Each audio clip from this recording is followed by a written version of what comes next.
안녕하세요. 클래스가 남다른 고품격 주식방송 주식원 클래스 1부 시작해보도록 하겠습니다. 이 본방송에서 제공해드리는 정보는요, 투자 판단을 위한 조언일 뿐 투자 결정과 결과에 대한 책임은 투자자 개개인에 있다는 점 알려드리도록 하겠습니다. 그리고 최근에 저희 전문가들을 사칭하는 피해 사례가 나날이 늘고 있습니다. 저희는 1:1 유사 수신행위나 금전을 요구하는 등의 모든 불법 행위를 엄중하게 금지하고 있습니다. 네, 본격적인 시작 전에 오늘자 국내 증시 마감 상황 살펴보도록 하시죠. 오늘 코스피와 코스닥 혼조세로 마무리가 되었습니다. 코스피만 0.17% 소폭의 상승세 이끌어내면서 2,973포인트 선에서 마무리가 되었습니다. 코스닥도 살펴보시죠. 코스닥은 0.66% 하락한 가운데 991.87포인트 선에서 마감을 지었네요. 수급 상황 살펴보도록 하겠습니다. 코스피입니다.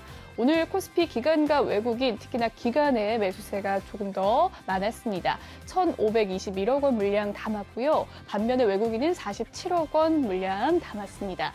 개인 1,679억 원 매도 우위 보이면서 오늘장 마감을 지었습니다. 코스닥도 살펴보실게요.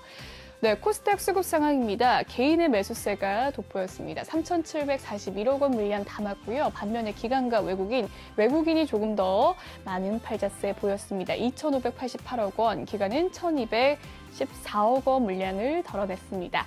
네, 이렇게 오늘장 국내 증시 마감 상황 살펴봤고요. 오늘 함께할 전문가 화면으로 살펴보시죠.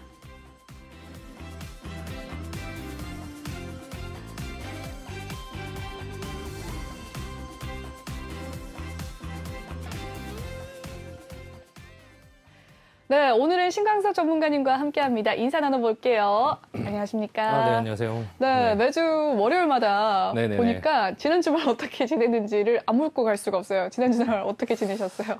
네, 주말에 다른 일들이 있어서요. 또 다른 사업하는 게 있어서 주말에 좀 해야 될 일이 있어서 좀 일 열심히 했습니다. 사업차 바빴다라는 네네. 이야기신데 이 국내 증시나 미국 증시 상황이 지난 주말은 좀 어땠나요? 미국 증시 같은 경우에는. 네, 지난 주말에 이제 나스닥 위주로 좀 하락이 조금 심하게 나와서 아마 다른 여러분들이 좀 걱정을 했을 텐데 제가 채팅방에다가 그렇게 크게 너무 걱정하지 말라고 글을 한번 남긴 적이 있고요. 일단 다우존스 같은 경우는 한 0.1% 정도밖에 하락을 안 했고 S&P 같은 경우는 한 0.8% 정도 하락을 하긴 했지만 나스닥이 한 2% 정도 하락을 하면서 또 주말에 이제 코인이 급락을 했잖아요. 그렇죠. 네, 코인이 급락을 하면서 다들 좀 이게 코인이 왜 이렇게 떨어지지 하는 그런 어떤 순간에 이제 왜 떨어지는지 이유가 안 나와서 혹시나 이게 이제 위험 자산 중에서 코인부터 무너지나 주식 같은 경우도 그래서 나스닥이 조금 하락이 깊다 보니까 좀 그런 여러 가지 부분들을 좀 걱정했던 그런 주말이었던 것 같습니다. 그런 것 같습니다. 정말 미증시나 이 코인 같은 경우가 먼저 좀 하락을 한 부분이라서 오늘장 우리나라 시장 어땠을까 많이들 궁금하셨을 것 같은데 그래도 조금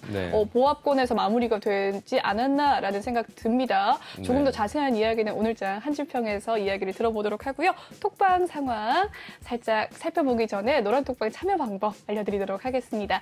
노란톡 오픈 채팅 검색창에 주식왕 신광섭이라고 검색을 해주시면 되겠고요. 아래 보이는 QR코드 스캔하셔서 입장을 해주시면 되겠습니다. 들어오실 때 비밀번호가 있어요. 0690-643 꼭 입력하신 뒤에 참여해 주시길 바라겠습니다.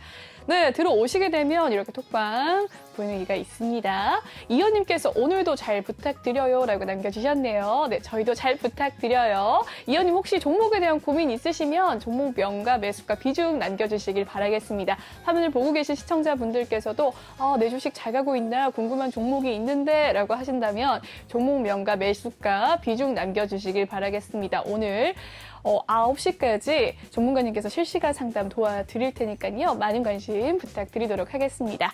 네, 그럼 첫 번째 코너 시작을 해보도록 하겠습니다.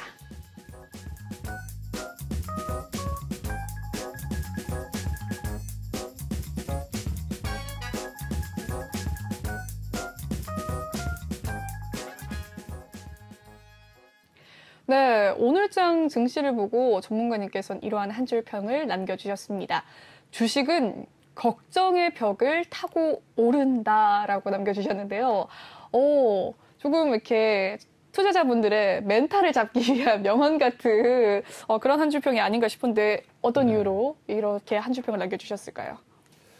네, 요즘에 주식시장에 걱정이 참 많죠. 걱정이 많아요. 오미크론이 조금 오미크론 변이가 좀 이제 전염력이 강하고 그 부분이 이제 뭐 한 2주 있다가 결과가 나온다고 하는데 기사들이 뭐 조금씩 흘러나오고는 있어요. 그래서 오미크론 그 변이로 인한 이제 시장의 그런 어떤 변동성이 계속적으로 나오고 있고 또 이제 그 파월이 좀 약간 발언이나 이런 여러 가지 부분들이 이제 연임이 되고 나서부터 좀 매파적으로 좀 많이 태도가 많이 바뀌었죠. 그러다 보니까 이제 시장에서 테이퍼링이 좀 더 가속화되는 거 아닌가. 이제 6월 달 정도에 끝내기로 했던 그 테이퍼링의 그런 종료 시점을 좀 땡기면서 이제 그거를 땡기면 또 자연히 따라오는 그런 어떤 금리 인상 시기가 좀 앞당겨지지 않을까. 이제 그런 부분들이 시장에서는 6월 달부터 뭐 9월 달까지 이렇게 금리 인상을 할 때 좀 예상하고 있는 것보다 좀 더 당겨서 이제 금리 인상을 진행하게 되지 않을까라는 어떤 그런 긴축에 대한 이슈도 좀 시장에서 걱정을 하고 있고요. 또 이제 미국 부채 한도 상향 이슈가 이제 예전에 한 달 전에 있었었는데 그게 이제 12월 3일로 이제 미뤄지고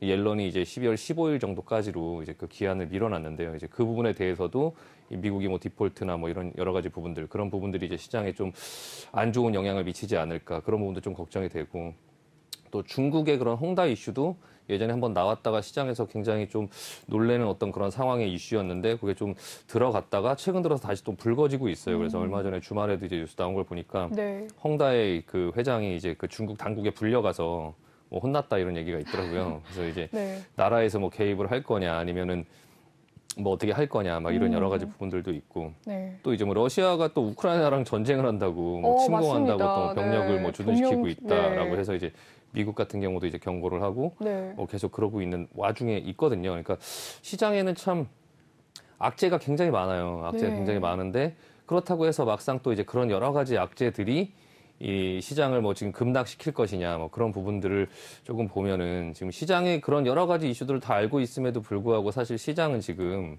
오늘 우리나라 시장 같은 경우도 그렇게 생각보다 나쁘지 않았잖아요. 그래서 그러게요. 네, 미국 네. 시장이 이제 빠졌음에도 불구하고 그리고 그럼에도 불구하고 우리나라 시장 같은 경우 오늘 급락하는 거 아니야. 그리고 이제 개인적인 친구들도 저한테 카톡을 보내서 월요일부터 시장 폭락하는 거 아니냐. 네, 뭐 저도 다른 어떤 두렵더라고요. 네, 네. 전문가가 뭐 시장이 폭락한다고 했다. 막 그래서 그러지는 않을 것 같다고 얘기하긴 했는데 일단은 그런 여러 가지 부분들이 조금 시장에 항상 걱정으로 좀 산재가 돼 있죠. 근데 일단은 큰 그림에서는 그래요. 그러니까 금리 인상이나 테이퍼링 종료하는 그러니까 테이퍼링 종료, 테이퍼링 가속화, 금리 인상의 시기를 앞당기는 거, 뭐 인플레이션, 뭐 그런 여러 가지 부분들, 뭐 오미크론 변이, 그리고 뭐 여러 가지 아까 말씀드린 여러 가지 이슈들의 모든 것들을 시장에서는 항상 어떤 힘으로 그 모든 걸 통제하려고 하죠. 그러니까 시장이 급락이 나온다는 건 그런 게 통제가 안 된다는 얘기거든요. 그러니까 테이퍼링을 좀 가속화하고 금리 인상을 땡기려고 하는 목적 자체가 이제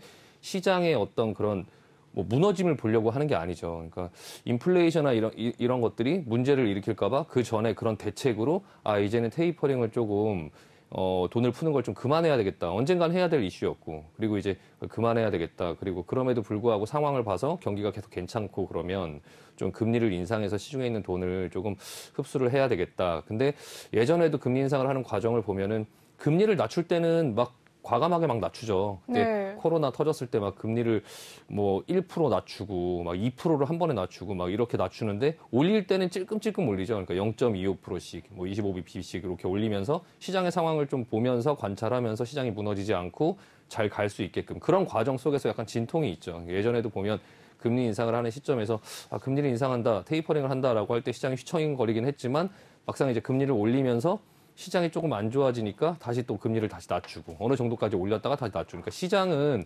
항상 우리에게 유리하게 이렇게 긍정적으로 뭔가를 항상 진행하려고 하는 그런 힘이 있죠. 그 힘이 시장을 잘 통제할 수 있느냐 아니면 시장을 통제하는 거를 벗어나면 뭐 주가는 급락하고 여러 가지 통제할 수 없는 상황이 올까봐 다들 걱정을 하죠. 근데 뭐 인간의 힘은 저는 대단하다고 생각해요. 파월 같은 경우도 이번에 이제 그런 어떤 매파적인 발언을 했을 때 여러 가지 수를 계산해서 했겠죠. 그러니까 예전에 이제 그 소로스가 영란은행을 공격할 때 영란은행이 괜찮다고 했죠. 소로스한테 우리는 괜찮은데 뭐 허튼 짓 하지 마 이렇게 얘기를 했지만 결국에는 소로스가 이겼죠. 소로스가 그 부분을 이겼죠. 그러니까 파월도 인플레이션이 계속 괜찮다 하면 공격을 당할 수 있으니까 함부로 뭐 덤비려고 하지 마 이런 식의 어떤 발언을 한 것 같아요. 좀 작심하고 어쨌든 근데 굉장히 이렇게 좀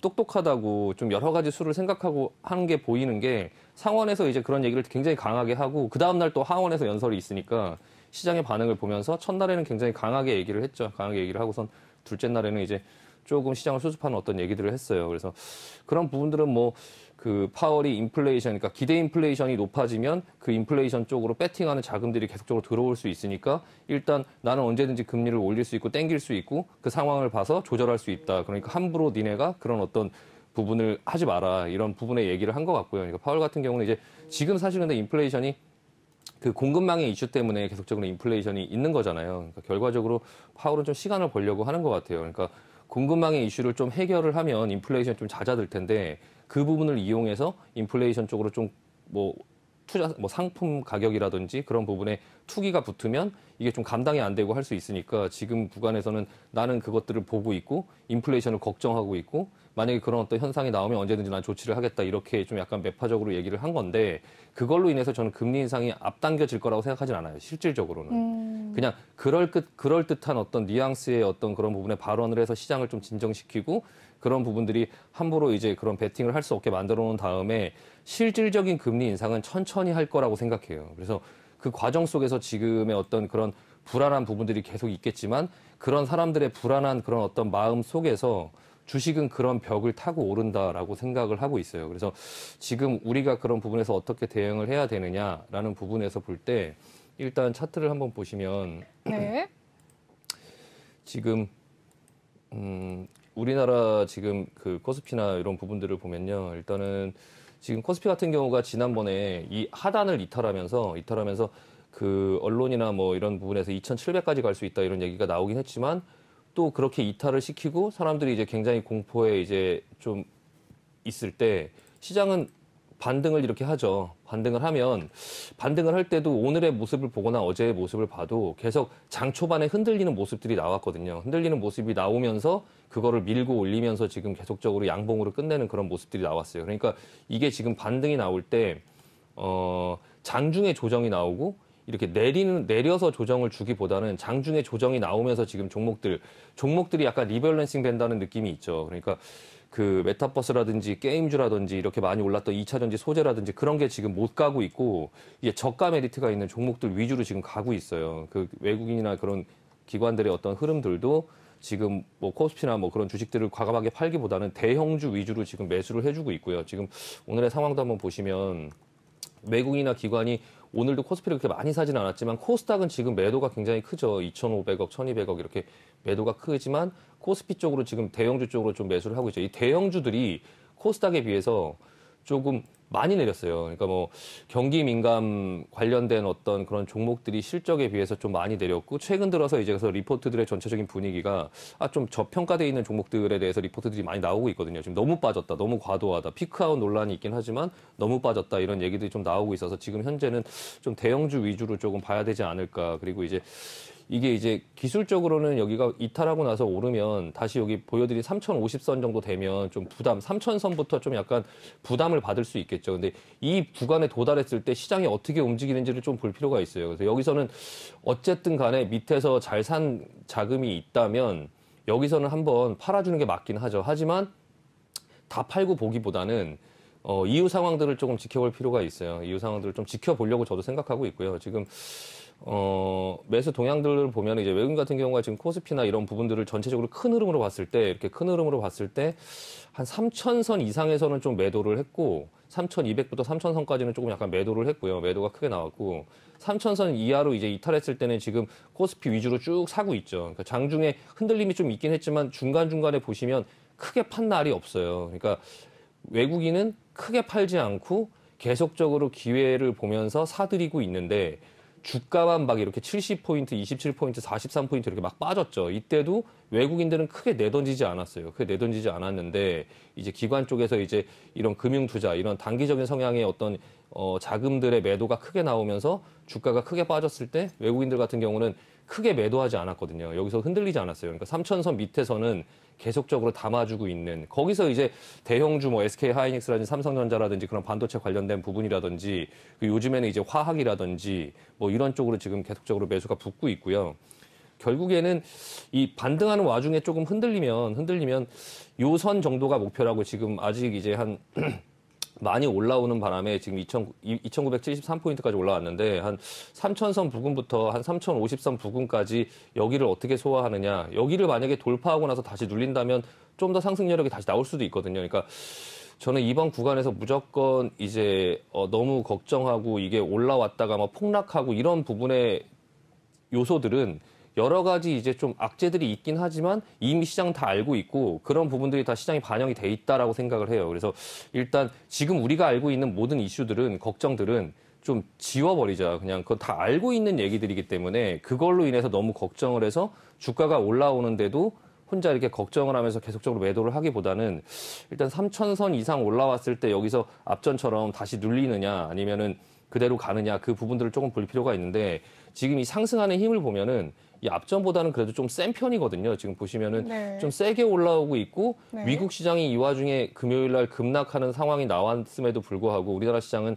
크게 흔들리지 않았고 그 전에도 며칠 전에도 미국 시장이 급락이 이 앞전에서 미국 시장이 오를 때 우리나라가 먼저 내려온 부분도 있긴 하지만 네. 일단 미국 시장이 지금 시점에서 조정을 받고 하는 그런 와중 속에서 우리나라 시장 계속적으로 밀고 올라오고 있어요. 그래서 일단은 미국 시장이 올라갈 때 우리나라 시장이 갈 것 같다라고 해서 샀던 그런 자금들이 미국 시장이 다시 많이 올라갔다가 지금 조정이 나올 때 우리나라 시장하고 조금 약간 다르게 움직일 수도 있거든요. 그래서 일단은 그 부분에 너무 초점을 둬서 너무 빨리 팔고 하기보다는 조금 지켜볼 필요가 있고요. 코스닥 같은 경우도 지금 코스피보다는 추세가 원래 더 좋았었는데 코스피보다 추세가 많이 내려오지 않았었잖아요. 그래서 이 저점을 이탈하고 바로 살리면서 지금 다시 반등을 주고 있는데 코스닥 같은 경우도 지금 한 1,000선, 1,010선 요 정도까지 반등을 주고 나면 좀 약간 힘이 좀 떨어지지 않을까 싶고요. 근데 여기까지 올라올 때도 보면 개별 종목들은 많이 올랐던 종목들은 많이 깨지고 있고 이제 대형주 위주로 좀 약간 지수만 끌고 올라오고 있거든요. 그러니까 일단은 코스닥 종목이 코스피보다 지금 매매하기가 더 힘들어요. 더 힘드니까 가급적이면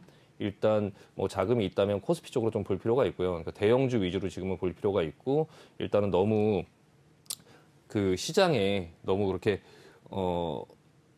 걱정을 하기보다는 그냥 결국에 긍정적으로 생각을 하자고요. 그래서 이제 그 파월이나 이런 그런 어떤 부분들에 통제하는 그 영역을 제대로 잘 이 시장을 잘 끌고 가고 운전하고 할 수 있느냐 아니면 그거를 실패하느냐 그런 구간에 있고 항상 그런 부분들을 항상 걱정하고 생각을 하지만 근데 항상 그런 문제에 그 지금까지는 항상 잘 해결을 했어요. 지금 같은 이런 상황 속에서. 물론 이게 이제 너무 많이 오르고 이제 금리 인상도 어느 정도 진행이 되고 이런 과정 속에서 기업의 실적들이나 이런 것들이 너무 좋아지고 상황이 다 안정화됐을 때는 좀 시장의 그런 운전이나 이런 부분들을 조금 그래도 내려놓을 수 있는데 지금은 아직은 내려놓을 수 있는 상황이 아니에요. 그러니까 결과적으로 제가 걱정의 벽을 타고 오른다라고 하는 게 시장에 여러 사람들이 많은 걱정들을 하고 있어요. 그러면 그걸 운전하는 사람들은 지금은 아직까지 그거를 꽉 붙잡고 있어야지 핸들을 그거를 좀 여유 있게 아직은 좀 내려놓을 때가 아니다. 결국에 바꿔서 얘기하면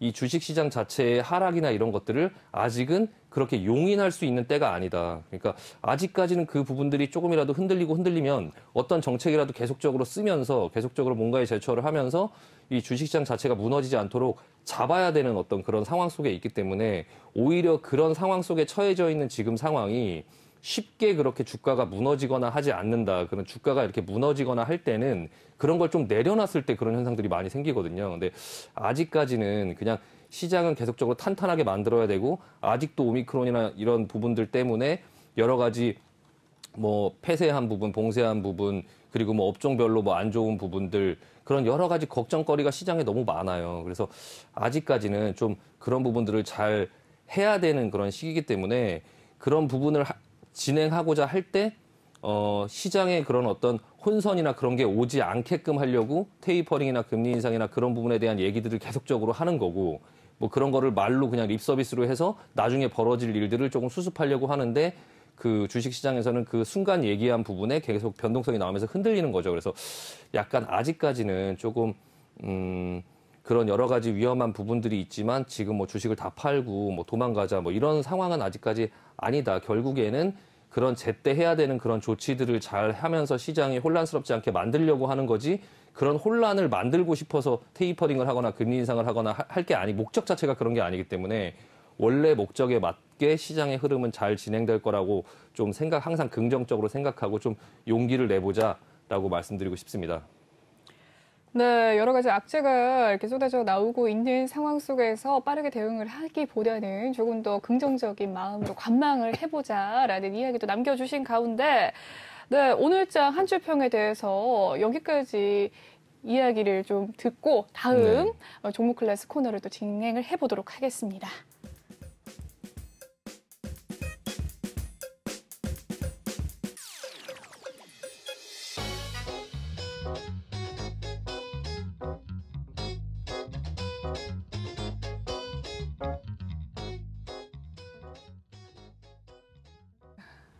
이번 시간은 주식왕 종목 클래스 코너입니다. 오늘장 이슈됐던 종목들 하나씩 살펴보도록 할 텐데요. 오늘 또 지난주에 토요일인가요? 코인이 급락을 하는 장세를 보여줬습니다. 네네. 20% 넘게 하락을 하면서 많은 투자자분들이 또 위축이 됐고 위험한 자산부터 빠지고 있다, 하락 장세가 온다라고 사람들이 또 생각을 하는 것 같고요. 네. 그런 부분에서 또 어떤 입장이십니까? 일단 개인적으로는 제가 앵커님하고 가끔 이렇게 얘기를 할 때 앵커님께서 코인을 많이 가지고 계신다고. 네, 저도 코인을 투자하는 투자자로서 굉장히, 마음이 많이 아팠습니다. 네, 당황하셨을 텐데. 네. 일단은 비트코인 같은 경우는 이제 그 찰리 먼거가 이제 비트코인을 만들어지지 말았어야 됐다 뭐 이런 얘기를 했다고 해서 뭐 이제 모든 게 다 그렇지만 주가나 뭐 코인이나 이런 투자 상품들이 빠지고 나면 그 빠지는 이유에 대해서 잘 모르니까 그 이유를 자꾸 찾게 되죠. 그렇죠. 예, 찾게 되고 뭐 찾아보니까 찰리 먼거가 그런 말을 했다. 찰리 먼거가 이제 그 워렌 버핏의 이제 그 버크셔에서의 이제 2인자죠. 옛날에 어렸을 때부터 계속적으로 같이 그런 것들을 했던 되게 저명한 사람인데 워렌 버핏 쪽은 사실 그 코인에 대해서 계속적으로 부정적으로 얘기를 했었어요. 지난번에 주주총회를 할 때도 이제 워렌 버핏이나 찰리 먼거는 그런 쪽의 부정적인 얘기들을 계속적으로 했었고요. 원래 예전에는 그런 저명한 인사들이 많은 이제 비트코인이나 뭐 이런 코인 쪽에 대해서 안 좋은 얘기를 했다가 입장을 좀 많이 선회하긴 했는데 아직까지도 이제 워렌 버핏이나 이제 찰리 먼거 쪽은 아직도 코인은 이제 그렇게 생각을 하신다고 하는 건데요. 일단은 기본적으로 그것 때문에 그런 것 같지는 않고요. 일단은 그 비트코인 선물이 이제 승인이 되면서 이제 선물이라고 하는 거는 상방과 하방을 다 배팅을 할 수 있는 그런 쪽의 이제 상품이죠. 근데 이제 비트코인 같은 경우가 이제 정고점을 넘어서 또 한 번 이제 쌍봉을 만들고 정고점 부분까지 오다 보니까 선물 시장이 열리는 그런 상황 속에서는 이게 상방 하방이 양쪽이 다 배팅이 되니까 이제 적정한 자리에서 매도 포지션이 굉장히 크게 나온 거죠. 매도 포지션이 굉장히 크게 나오면서 웩도독이라고 하죠. 웩도독. 꼬리가 몸통을 흔든다. 그러니까 선물 시장이 흔들리면서 그 현물 시장에서 매도가 쏟아지면서 그러면서 이제 순간적으로 토요일 날 오후장에 이제 저도 그냥 우연히 봤는데 갑자기 그냥 순간 급락을 하더라고요. 그래서 일단은 그런 어떤 선물 쪽의 흐름 때문에 급락이 나온 거 아닌가라는 생각이 들고요. 근데 어쨌든 이 지점에서 지금 현재 그 매도 포지션으로 굉장히 큰 자금이 배팅이 됐어요. 그래서 일단은 그 심리적으로 좀 약간 무너졌다고 하죠. 예, 심리적으로 어느 정도 좀 무너진 거예요. 그래서 무너졌고 그리고 나서 지금 저점을 확인해서 저가 매수로 아래 꼬리를 들긴 했지만 하루 이틀이 지나도 그 심리가 지금 돌아오질 않는 거죠. 그래서 오늘도 지금 한 4% 정도 하락을 하면서 지금 내려가고 있는데 일단 지금 이렇게 추세를 기술적으로 보면 이 비트코인 같은 경우가 사실 기술적으로밖에 매매하기가 굉장히 힘들죠. 그러니까 그 전에 이제 뭐 엘살바도르라든지 뭐 그런 어떤 나라에서 비트코인을 기축통화로 쓴다고 하면서 좀 약간 비트코인이 밑에서부터 좀 그런 여러한 재료로 인해서 이제 좀 상승이 나왔었는데 그리고 나서 이제 그런 재료들이 이제 좀 다 식어가고 하면서 이제 정고점 부근에서 쌍봉을 만들면서 지금 이제 하락을 하는 그런 흐름에 있거든요. 근데 기술적으로 이 앞전에도 한번 보시면 여기를 찍고 다시 반등이 나왔죠. 근데 여기 반등이 나오고 여기서 못 팔면 어떻게 됐나요? 여기서 못 팔면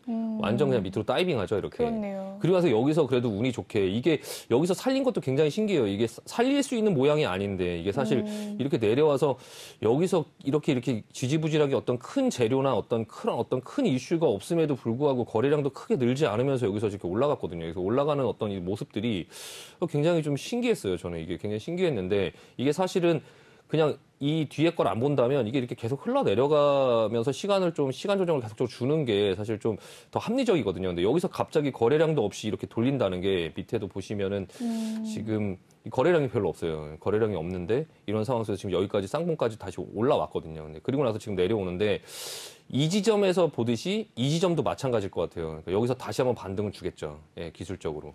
반등이 있긴 하겠지만 이 반등에 이 어깨에서 팔지 못하면 이 다음 구간이 굉장히 힘들어질 수 있어요. 그러니까 이 비트코인이나 이더리움이나 어떤 이런 알트코인들이나 여러 가지 이제 가상화폐들이 이 시장이 뭐 망하거나 저는 이 시장에 대해서 이렇게 부정적으로 생각하지는 않아요. 어쨌든 간에 아직까지 뭐 없던 거고 그리고 이제 뭐 메타버스라든지 NFT라든지 그런 어떤 쪽에 그런 어떤 개발들이 계속적으로 되고 있고 뭐 게임 같은 경우도 뭐 게임을 하면 돈을 벌 수 있게 뭐 만들고 그리고 이제 옛날에는 그냥 어디 회사에 그냥 뭐 신세계라든지 예를 들어서 뭐 그런 어디 백화점에 상품을 사면 포인트를 쌓아줬죠. 포인트를. 근데 포인트를 쌓아준 거를 그 포인트들이 그 코인으로 바뀌면서 그 코인으로 다시 현금화를 시킬 수 있는 그런 어떤 것들을 계속적으로 하고 있어요. 그래서 뭐 야놀자라든지 이런 부분도 아까 기사를 보니까 야놀자에서 쓴 부분들이 코인이 되고 그 코인을 다시 밀크 코인으로 바꿀 수 있고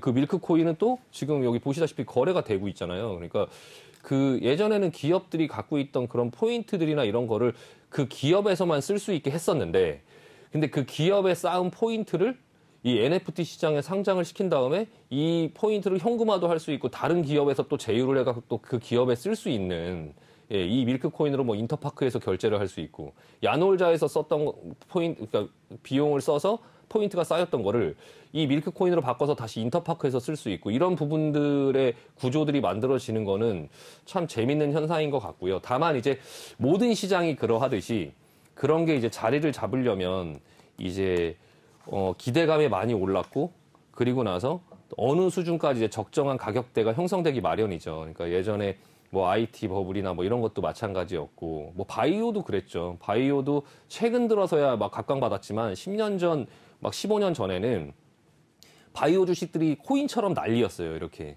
그냥 뭐만 한다 그러면 올라갔다가 결국에 실적이 내는 회사들이 나중에는 이제 올라가긴 했지만 그 와중에 수많은 회사들이 없어지고 그런 자리를 잡는데 시간이 많이 걸렸죠. 그래서 코인도 지금 약간 춘추전국 시대처럼 약간 굉장히 혼란스러운 그런 상황 속에 이제 있는 거죠. 그런 부분에 있는 건데 그런 과정 속에서 이제 자리를 잡아갈 텐데요. 그런 부분에서 이제 코인도 뭐 하루 이틀 1년 내로 뭐 없어질 시장도 아니고 너무 이제 이 부분에서 트레이딩을 하기보다는 그런 큰 그림에서 나중에는 어떤 부분에 쓰여질 거고 그런 부분에 좀 투자를 하거나 할 때 너무 그렇게 그 과도하게 이제 올라가 있는 부분에서 좀 잡기보다는 좀 천천히 시장을 보면서 뭐 기회를 줄 때까지 조금 저도 코인에 관심이 많이 있어요. 사고 싶은데 네. 일단은 지금은 아닌 것 같아요. 지금은 아닌 것 같고 만약에 들고 계신 분이 있다면 이 앞전에 이런 반등이 나왔을 때 일단은 기술적으로 여기서 60에서 이 녹색 선이 보이잖아요. 녹색 선에 맞고 다시 떨어지면서 이렇게 크게 또 밑으로 내려오는 그런 부분들이 또 나올 수 있으니까 여기도 마찬가지거든요. 여기도 지금 녹색 선이 지금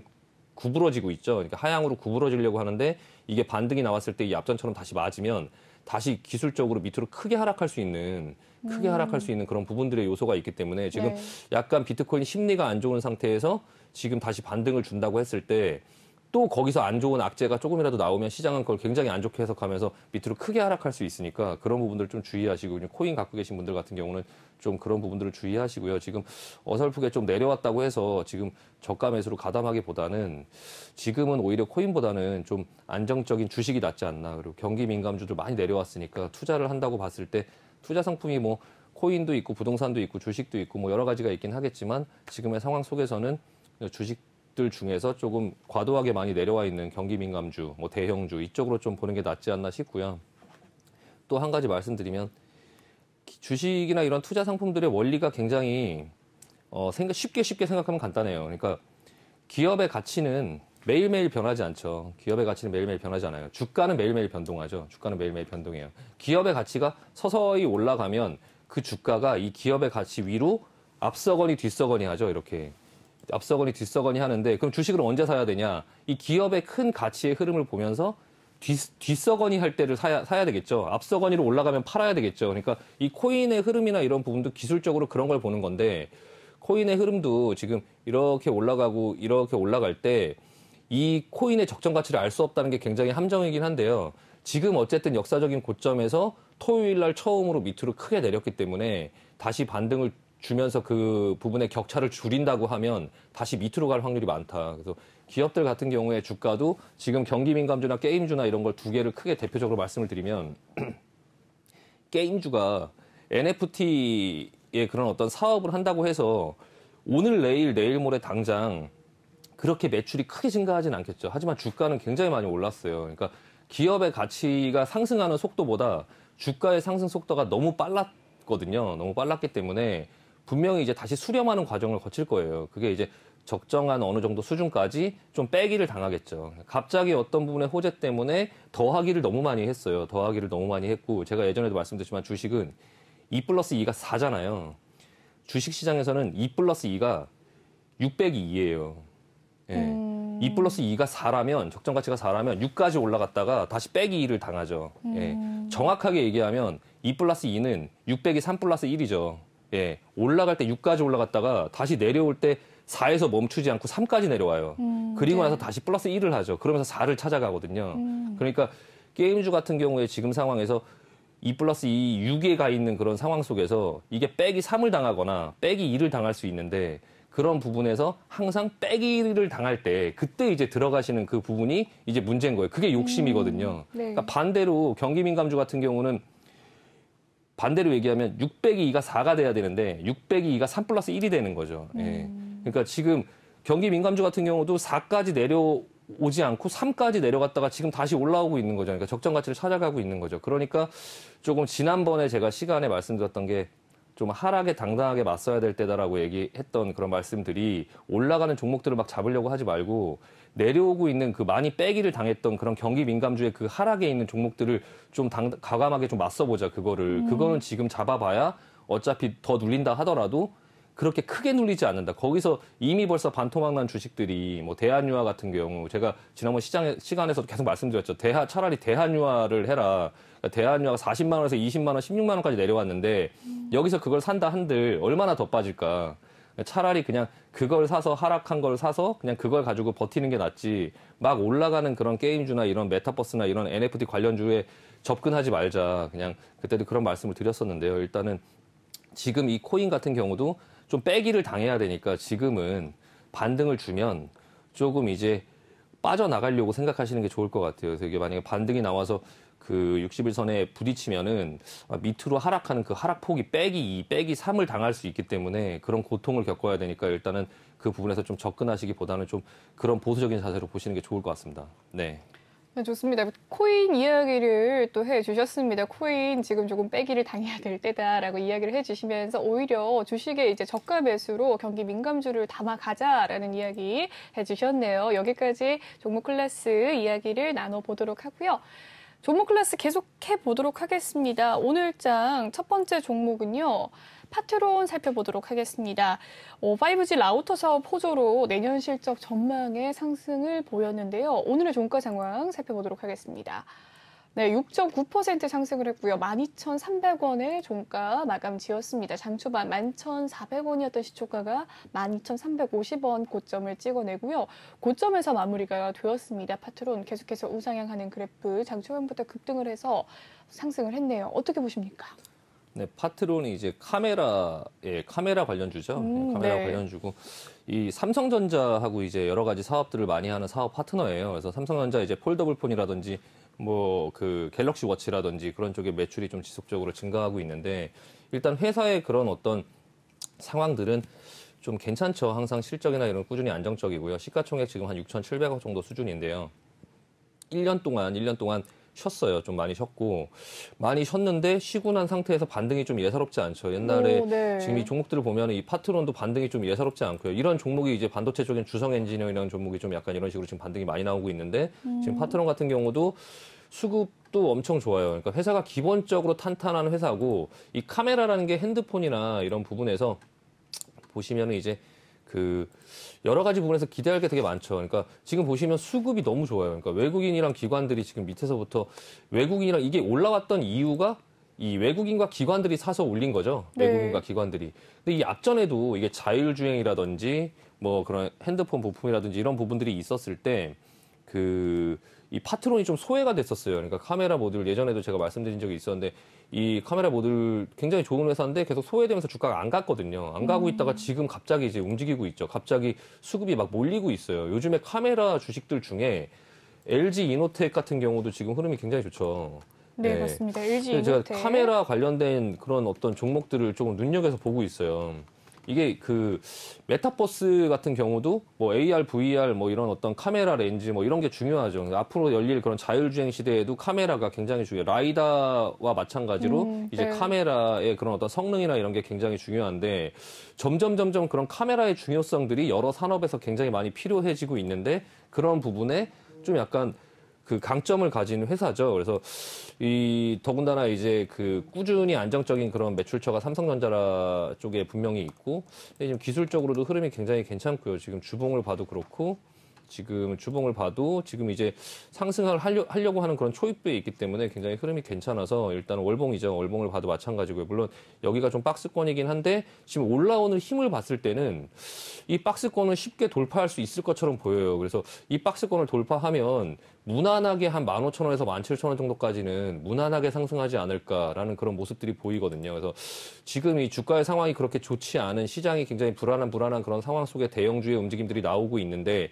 그 와중에 이제 좀 강력한 중소형주의 흐름들 중에서 지금 이 파트론이 좀 돋보인다. 그래서 좀 관심을 가지고 지켜볼 필요가 있을 것 같고요. 지금 이 올라가는 패턴 자체가 크게 조정 없이 가려고 하는 모양이에요. 그래서 그냥 장중에 조정받고 밑으로 크게 내리지 않으면서 그냥 장중에 조정받고 하는 모습들이 보이죠. 그래서 네. 내일도 만약에 이게 장중에 흔들리는 그런 모습들이 보인다라고 하면 현금이 있으면은 일단은 담아놓고선 한번 지켜볼 필요가 있지 않나. 이건 조정 나올 때 기다리면 못 사고요. 그냥 이렇게 앞전에 나왔던 것처럼 올라가다 윗꼬리 맞고 이렇게 장중에 조정받는 걸로 그냥 대신하면서 가고 있거든요. 그래서 일단은 조정이 그렇게 크게 나올 것 같지는 않고. 네, 오늘도 조정이 없었는데요. 네, 그냥 조금 네. 나눠서 조금 적극적으로 한번 볼 필요가 있는 종목이지 않나. 좀 한번 관심 있게 지켜보시면 될 것 같습니다.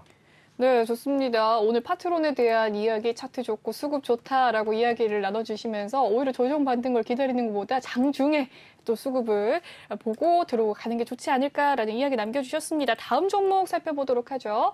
자화전자입니다. 자화전자도 이 스마트폰 핵심 부품으로서 또 관련주로 상승을 했는데요. 폴디드줌 부각의 관련주로 상승을 했다고 해요. 2%는 상승을 했습니다. 자화전자도 앞서 말했던 종목 파트론과 비슷하게 이 갤럭시 부품주로 오늘 폴더블 폰이 강세였어요. 어떻게 네. 보세요? 자화전자도 지금 근 1년간 지금 계속적으로 쉬고 있죠. 그래서 지금 사실 우리나라 시장의 조정이 대부분의 분들이 지금 뭐 10월 달이 너무 힘들었다, 뭐 몇 월 달이 힘들었다 이렇게 말씀하시지만 사실은 알게 모르게 이 지금 시장 자체가 1년간 조정이에요. 1년간 조정.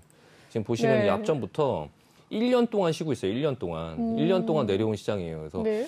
1년 동안 조정이 계속적으로 나오고 있는 그 조정 구간 안에 있거든요. 본격적으로 하락한 건 6월 달부터 이제 6월 달 고점으로 찍고 지금 하락한 거죠. 그런 과정 속에서 이제 개별 종목들도 같이 1년 동안 이렇게 갇혀 있는 거죠. 그러니까 지수하고 관련이 돼 있는 실적에 관련된 종목들, 그런 부분들, 어떤 종목은 이렇게 갇혀 있고 어떤 종목은 흘러내린 거고, 피크아웃 논란이 있거나 이슈가 있으면 흘러내렸고, 이런 종목들은 버틴 거죠. 그래서 버텨준 종목인데요. 이 종목 같은 경우는 애플이 LG 이노텍에서 이제 자율주행 차를 만들 때 LG 이노텍에서 카메라를 공급받을 확률이 이제 굉장히 높다 해서 이제 LG 이노텍이 굉장히 세게 움직이고 있는데요. 일단 이 회사는 이제 가장 강점은 이제 요즘에는 핸드폰 그런 손떨림 방지 장치 이런 것들을 이제 하고 있잖아요. 근데 이 애플에서 지난 6월 달에도 이제 애플에서 이 자화전자 공장 실사를 했어요. 그래서 그런 손떨림 방지 장치로 애플에서 이제 아이폰에 그런 탑재를 할 때 자화전자 제품을 쓰려고 한번 실사를 한 적이 있고요.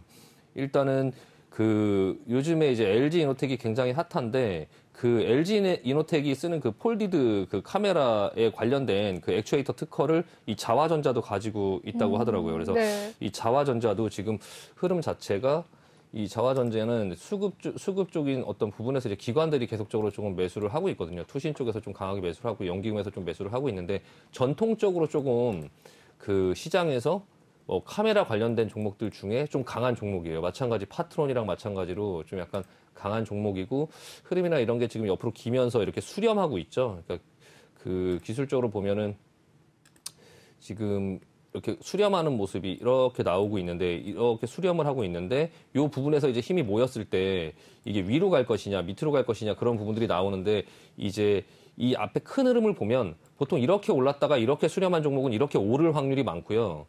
이렇게 내려왔다가 이렇게 수렴하면 이렇게 내려갈 확률이 많거든요. 그러니까 이 종목도 좀 수렴하고 나서 위로 조금 상승이 크게 나오지 않을까 그런 가능성이 좀 보이는 종목이고요. 약간 이제 그런 어떤 시장의 업황에 따라서 이렇게 위아래의 그런 상승이나 이런 하락의 폭이 굉장히 큰 약간 5G 관련된 종목들처럼 이렇게 큰 어떤 이런 흐름인데 2024년도, 2023년도 뭐 그런 부분들을 지나면서 이제 카메라의 그런 어떤 부분의 중요성이 조금 생긴다면 지금 자리에서 기술적으로 이제 중소형주를 붙어 본다고 하면 이 카메라 쪽으로 좀 볼 필요가 있지 않나. 파트론, 뭐 자화전자 뭐 이런 것들이 좀 눈여겨 볼 필요가 있지 않나 싶어서 한번 가져와 봤습니다. 네. 네, 좋습니다. 카메라 관련주로 자화전자와 파트론에 대해서 이야기 남겨주셨네요. 다음 종목 살펴보도록 하죠. 유비벨록스입니다. 유비벨록스 토스뱅크 카드 고급 계약을 통한 신규 수주에 오늘 상승을 보였습니다. 오늘 종가 10% 상승하면서 15,800원에 마무리가 되었는데요. 장초만 14,250원이었던 시초가가 15,900원까지 우뚝 섰습니다. 계속해서 상승 흐름을 탔고요. 크게 조정받지 않는 장중의 모습이었네요. 어떻게 보십니까?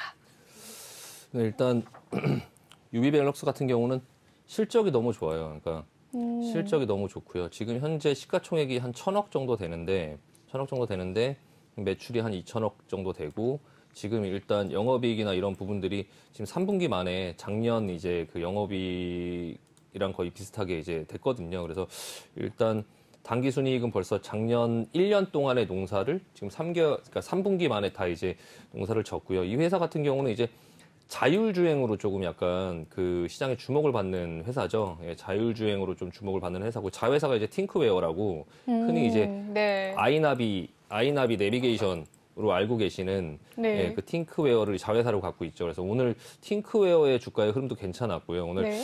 자율주행 관련된 종목들의 흐름도 조금 예사롭지 않았어요. 큰 종목들이 아직 움직이진 않았지만 이런 작은 종목들이 지금 먼저 움직이고 있고 기술적으로도 지금 자리를 보시면 좀 매물대에 와 있기는 한데 그래도 좀 조정을 받고 다시 올라갈 수 있는 상승 여력이 굉장히 좀 많이 있어 보이죠. 그러니까 어느 정도 하락 추세를 지금 큰 그림에서 하락 추세를 벗겨내면서 일단은 살아나려고 하는 그런 어떤 상승 초반부에 있지 않나 싶어요. 그래서 실적도 계속적으로 좋아지고 있고 그리고 이제 자율주행이라는 게 시간이 지나면 점차적으로 시장에서 좀 부각을 받을 수 있고요. 수급도 뭐 나쁘지 않고 수급도 지금 계속적으로 외국인 기관들이 최근 들어서 지금 사고 있고요. 지난번에 조정이 나왔을 때도 다른 종목들에 비해서 그렇게 크게 하락하지 않고 벌써 지금 조금만 반등이 나왔는데도 벌써 지난번 여 위에 있는 매물대까지 주가를 갖다 놨죠. 그러니까 회복력이 굉장히 좋아요. 이번에도 지금 상승할 때 보면 이 앞전의 고점을 그냥 오늘 몸통으로 그냥 돌파했거든요.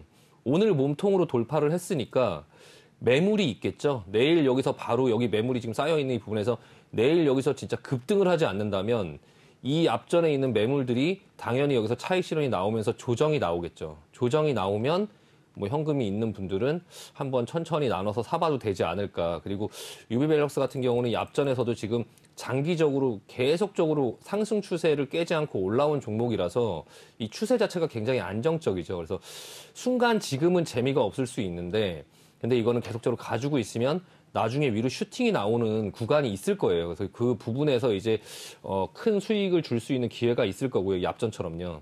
유비벨록스는 제가 예전에 이 앞전에 올라올 때도 이거 알고 있는데 재미없어서 못하겠다고 제가 말씀드려요. 예전에도 제가 이거 네. 예전에 이 앞전에서도 한 10년 전에도 유비벨록스 이런 식으로 움직였어요. 이런 식으로 움직이다가 정말 천천히 이렇게 네. 계속 앞에서 이렇게 줬다가 내려왔다 이렇게 하니까 들고 있으면 재미가 없거든요. 그러다가 어느 날 갑자기 이렇게 올라왔다 또 지금 요런 상황이에요. 지금 요런 상황. 요게 이제 예전에도 그랬거든요. 예전에도 이 앞전에서 움직임도 얘 성격 자체가 이렇게 천천히 움직이는 그런 모양이라서 지금 네. 여기서 10,000원에서 지금 한 1년, 2년 정도 걸려서 한 3만 원까지 이렇게 올라갔는데 네. 결과적으로 이 2, 3년을 갖고 있었으면은 이제 한 2년 정도를 갖고 있었으면 1, 2년을 갖고 있었으면 한 2배 정도, 3배 정도가 될 수 있는 건데 네. 근데 이제 이 흐름이 우리는 이제 일주일 만에 2배 가길 바라잖아요. 그렇죠. 1년을 못 기다리니까. 1년이 쉽지 않네요. 그때도 못 기다렸었는데 지금의 그런 어떤 흐름이 이제 향후에 이제 자율주행 시대나 이런 부분에서도 분명히 좀 충분히 부각을 받을 수 있고 이 회사 자체가 이제 기본적으로 뭐 스마트 카드라든지 그런 본업을 하면서 그 본업에서 이제 그 사업의 그런 수익이나 이런 거를 돈을 벌고 있거든요. 그래서 최근에는 이제 그 마이데이터 플랫폼이라는 걸 만들어서 이제 신성장 동력을 좀 확보한 부분이 있고요. 그래서 이제 그런 이제 고객들의 그런 그 상황에 맞춰서 이 금융 콘텐츠를 지속적으로 좀 이제 제공해갖고 고객이 이제 선택할 수 있게 하는 그런 이제 그 플랫폼을 만들고요. 그거를 가지고 뭐 교통이라든지 뭐 그 아이나비의 팅크웨어의 아이나비 그런 부분까지 접목해서 거기에 있는 데이터들을 해서 그 부분을 이제 고객들한테 여러 가지의 제품을 이제 뭐 선택할 수 있게끔 그렇게 네. 이제 공급하는 그런 데이터 사업을 하는데 그 부분을 이제 최근에 시작하기로 했거든요. 그래서 그런 부분에 대한 신규 사업에 대한 어떤 기대감도 있고 나중에 차후에 이제 자율주행의 어떤 그런 부분들이 시장에 이슈가 생기면 그 부분에서도 굉장히 수혜를 받으면서 좀 부각을 받으면서 올라갈 수 있는 그런 또 재료도 있고요. 지금 현재 돈도 잘 벌고 있고 실적은 좋아지고 있고 하니까 네. 일단은 유비밸럭스 같은 경우도 조금 긴 호흡에서 조금 천천히 지켜볼 필요가 있지 않나 싶습니다. 네. 네, 그러면 신규 매수의 관점으로서 내일 당장 들어가는 것은 조금 급등일 것 같긴 하고 좀 가격대를 좀 제시해 주실 수 있으실까요? 워낙에 찬찬히 또 올라가는 종목 중에 하나라. 네, 일단은 기본적으로 예, 보시면은 요 정도 구간대가 지금 저항대거든요. 네. 저항대니까 지금 한 15,000원 정도 부근에서 15,000원 부근 가까이 오면 이게 주가가 뭐 15,000원까지 내려올지 뭐 15,030원까지 내려올지 뭐 15,200원까지 내려올지 모르겠지만 어쨌든 15,000원 권역대에서는 천천히 좀 모아볼 필요가 있지 않나. 다만 이제 요 매물을 소화를 해야 되기 때문에 네. 15,000원에서 17,000원 사이를 계속적으로 좀 왔다 갔다 하는 흐름들이 좀 지루하게 나올 수 있거든요. 근데 또 의외로 뭐 15,000원 요 부분에서 좀 며칠 이렇게 기다가 네. 그러다가 17,000원을 오늘 돌파하듯이 이렇게 크게 돌파하면서 또 나오는 그런 흐름들이 나올 수 있으니까 조금 주식을 딱 맞추려고 하기보다는 큰 그림에서 이제 그런 식으로 움직일 수 있으니까 조금 나눠서 대응하시는 게 좀 현명할 것 같습니다. 네, 15,000원과 17,000원 선의 박스권 흐름을 또 잘 이용해 보자라는 이야기 남겨주셨습니다. 여기까지 오늘 1부를 좀 마무리 짓도록 하겠습니다. 2부 때 상담 많이 도와드리도록 할 테니까요. 많은 관심 부탁드리도록 할게요. 톡방 참여 방법 알려드리도록 하겠습니다. 노란톡 오픈 채팅 검색창에 주식왕 신광섭이라고 검색을 해주시면 되겠습니다. 아래 보이는 QR코드 스캔하셔서도 입장 가능하시고요. 들어오실 때 비밀번호 0690-643 꼭 입력하신 뒤에 참여해 주시면 되겠습니다. 네, 여기까지 1부를 마무리 짓도록 하고요. 2부 때 전문가님과 다시 함께 뵙도록 하겠습니다. 본방송에서 제공해드리는 정보는요. 투자 판단을 위한 조언일 뿐 투자 결정과 결과에 대한 책임은 투자자 개개인이 있다는 점 알려드리도록 하겠습니다. 그리고 최근에 저희 전문가님들을 사칭하는 피해 사례가 나날이 늘고 있다고 합니다. 저희는 1:1 유사 수신행위나 금전을 요구하는 등의 모든 불법 행위를 엄중하게 금지하고 있습니다. 네, 저는 2부 때 찾아뵙도록 할게요. 시청해주신 여러분 고맙습니다.